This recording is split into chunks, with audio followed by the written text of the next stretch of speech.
Welcome to the Glenn Beck program. I have told you for the last probably 5 years that a perfect storm was brewing. And then we started having the meltdown on Wall Street, and TARP started to happen. I told you that the storm was getting stronger and coming closer. When the stimulus happened and Obama was elected, I told you that the perfect storm was forming, and it was now on shore. I have news for you. I have to update our weather conditions. The storm is here. The weather conditions are changing.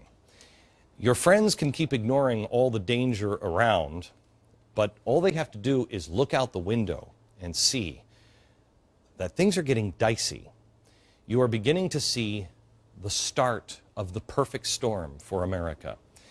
And now you have to ask yourself a question. Is it time to go inside? Is it time to get down into the root cellar and protect yourself? Have you done enough? Are you ready to batten down the hatches? May I show you the Wizard of Oz at the very beginning of the Wizard of Oz? This is Dorothy, and she's out, and she knows the storm is coming. And you're going to see, Uncle Henry and Aunt Em.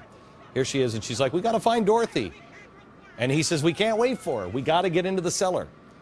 So she goes down to the cellar, and Dorothy is left to fend for herself. Sometimes this is what has to happen, or everyone is wiped out. Those who come to the party too late, those who come to the understanding that there's a storm brewing, find themselves sometimes outside while everyone else is in the storm cellar. It is time to start heading for the storm cellar because the winds are starting to howl. Come on.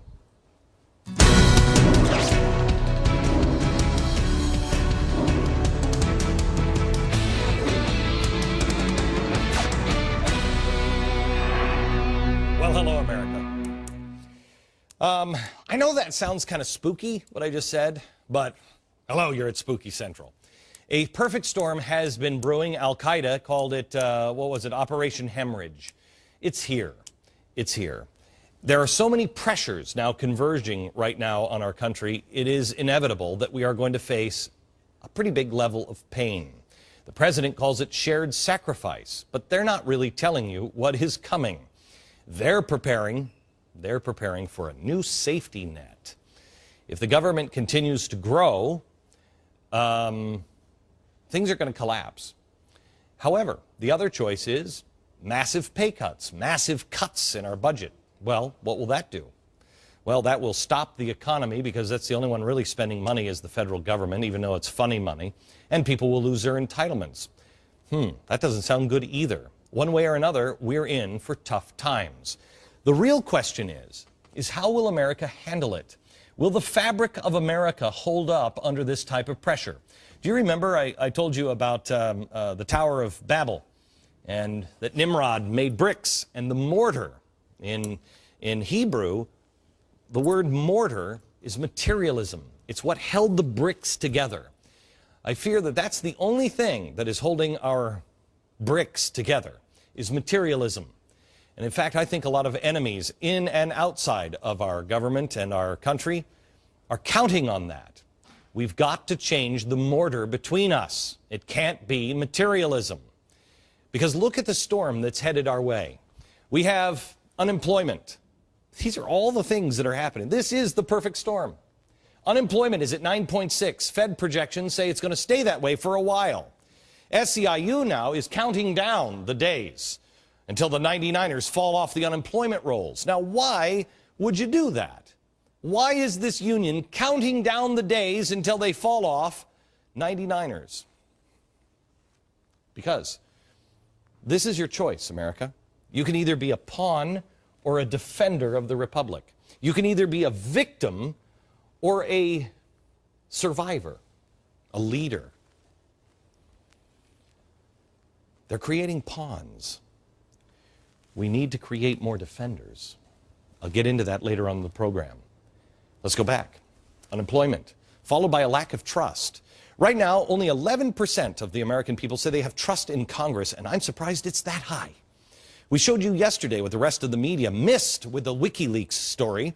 This whole thing is designed to destroy what little trust we have left in our institutions and our leaders.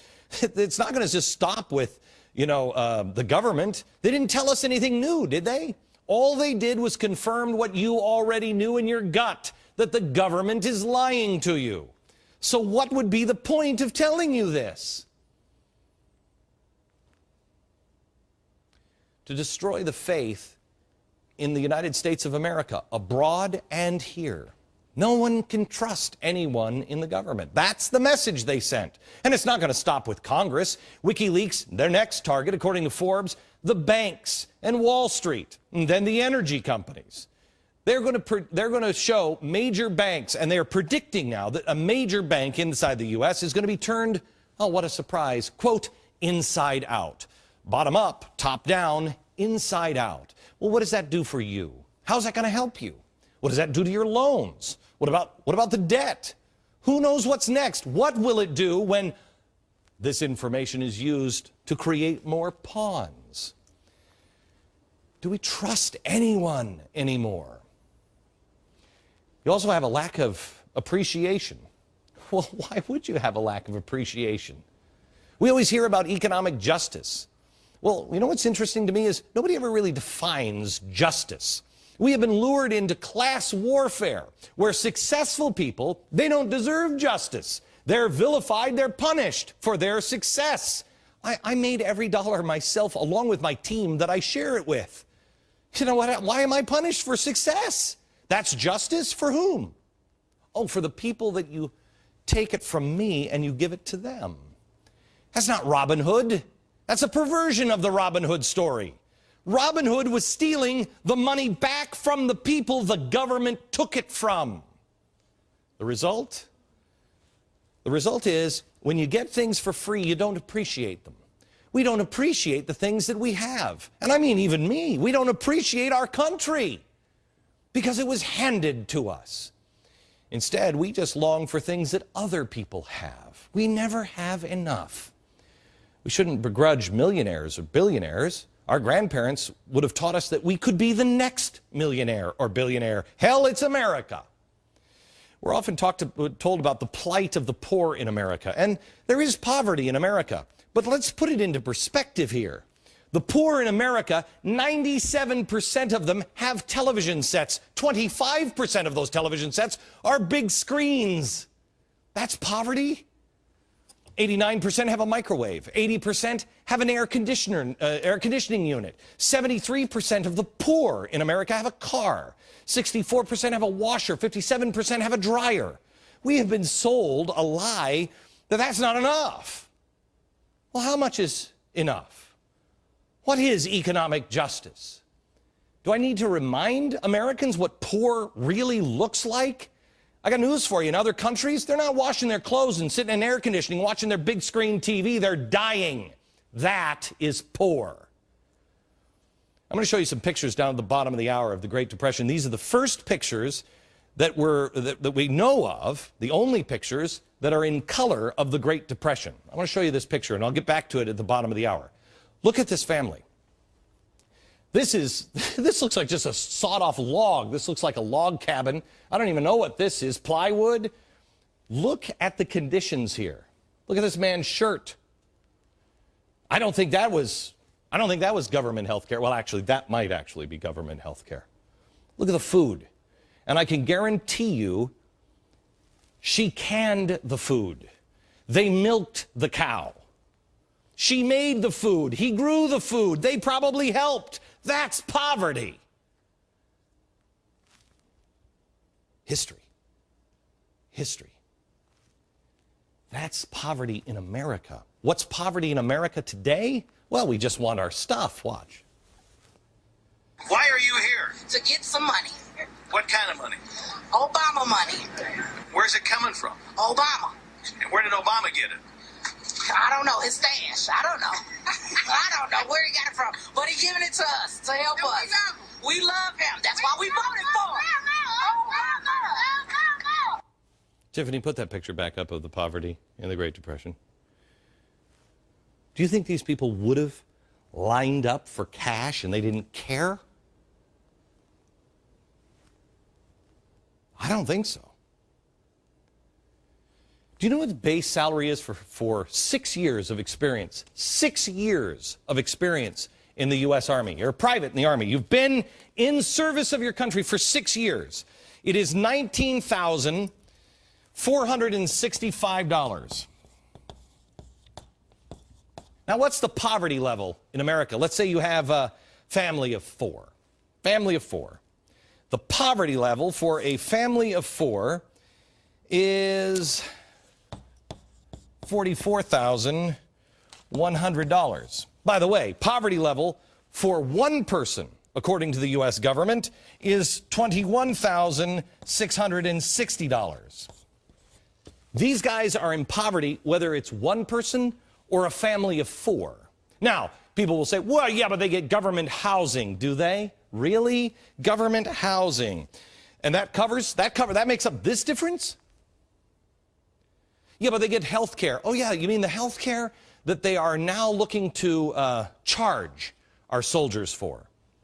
That free health care. Need I also remind you, $175,000 is what a congressman makes. Don't talk to me about poverty, and don't talk to me about freezing their salaries. These people are risking their lives. These people are getting rich. You want to talk about the rich?